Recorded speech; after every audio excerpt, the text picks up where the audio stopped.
So in the last video, we talked about vulnerability, and particularly in relationships, and I just want to expand on that a little bit. So in the video I mentioned that as men we shouldn't see it as a problem or a weakness to be able to communicate with our partner what we're feeling, to be vulnerable, to be able to share that more sensitive side. However, there was one thing that I didn't mention that is something that you need to be aware of in a relationship, and that is that as a man, it's your job to make your woman feel safe. She needs to be able to trust in your leadership as a man. But one area in terms of vulnerability where you may not be doing that is when you communicate how you feel. Is it done with logic and reason? Are you in control of your emotions when you do that? Or when you show that vulnerability, do you start to lose control of yourself? Do you start to react very emotionally? For example, maybe something leads you to start crying or break down, for example. And it can get to a point where maybe you're oversharing. Maybe it's no longer about venting. Maybe it's no longer about communicating how you feel, but rather you're just complaining too much, or you're emotionally vomiting. You're saying things that don't really need to be said. You just want to throw all the emotions out there. Now, as a man, this isn't really a very masculine thing to do, because as men, we have to be in control of our emotions.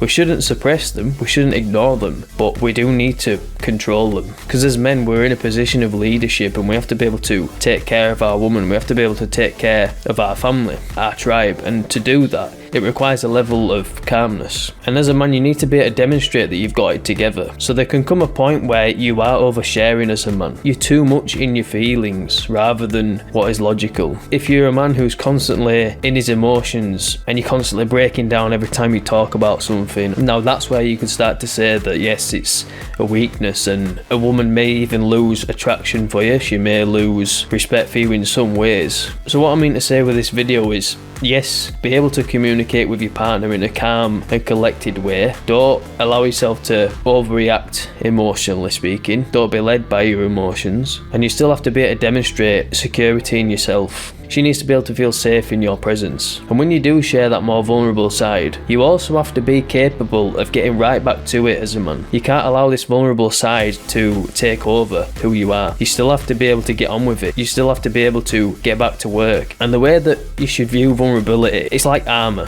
If you're a warrior and you're relying too much on the armour rather than your skill in battle, and you're never taking that armour off, so you're always shying away from it, eventually it's going to weigh you down, it's going to get you tired. You start to lose strength in yourself because you're relying on the armour to keep you strong, to keep you safe in battle, rather than relying on your skills as a warrior. And so, as a man, you have to still practice being strong in your daily life. The armour should be something that you can wield when you need to, and take it off when you need to. You should have control over that armour. The armour shouldn't rule you, but rather you rule the armour. When it comes to being vulnerable, you still need to display a level of strength within yourself, and you still need to be able to make your woman feel safe. I hope you found this video valuable. If you did, be sure to leave a like and a comment. It really helps to grow the channel. And if you're enjoying the content, be sure to subscribe. That's all I'm going to say about that.